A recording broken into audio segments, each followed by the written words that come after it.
제가 어머니와 전 대통령님과의 어떤 일이 벌어졌는지는 하나도 모르는데 일단 저는 좀 억울합니다.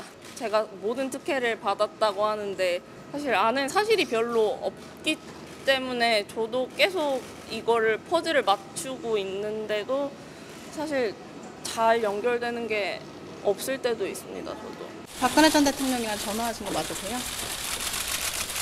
한 차례 했습니다. 크리스마스 때 했었고요. 1월 1일에 했었고 몇 번 했었어요. 한 차례가 아니네요.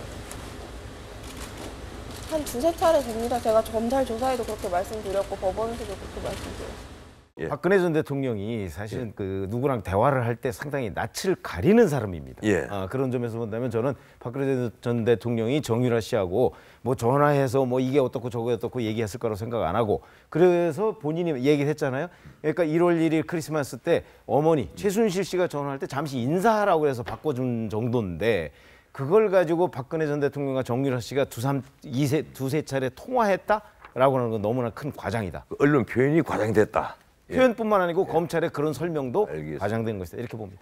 예, 이번에 영장 기각된 게 아마 검찰에 좀 상당한 이 침묵타가 된 것 같은데. 아니 그렇기 때문에 저는 검찰이 그동안에 설명한 것 같아요. 것도 너무 과장된 것으로 영장 청구를 한 것이 아닌가 저는 그런 느낌을 갖습니다. 예, 알겠습니다. 우리 김 의원님.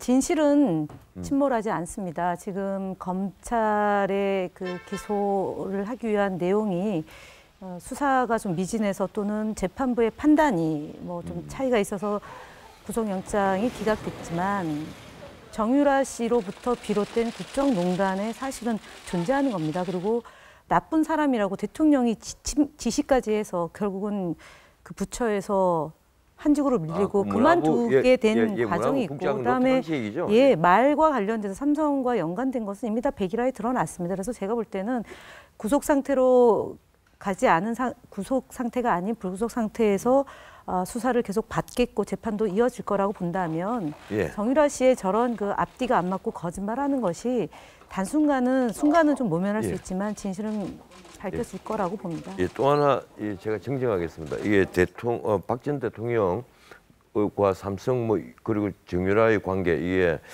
백일화에 다 드러났다 이렇게 표현했는데 지금 재판 중에 있습니다. 재판 중에 있는 것은 백일화에 드러났다고 표현하는 것이 아닙니다. 정용기 의원님. 저 통화를 한 사실이 옳고 그르고 이런 얘기하는 건 의미가 없을 것 같고요. 뭐 두 가지 생각 얼핏 떠오릅니다. 참 누구나 고슴도치도 자기 자식 뭐 저기 한다고 합니다만은 참 대통령하고 통화하게 해줘가지고 우리 애가 좀 자부심도 갖고 좀 잘 크기 바랐겠죠. 근데 그런 점과 관련해서 지금 사회적인 분노가 끌어올르는데 이거에 좀 균형적인 감각이 필요하다. 김상곤 교육부총리 후보자가 그렇게 본인이 얘기하는데 아니 딸 셋을 강남 8학군에 다 보냈어요. 알겠습니다. 이런 거. 그래서 알겠습니다. 분노의 균형이 필요하다. 알겠습니다. 이걸 그 문제.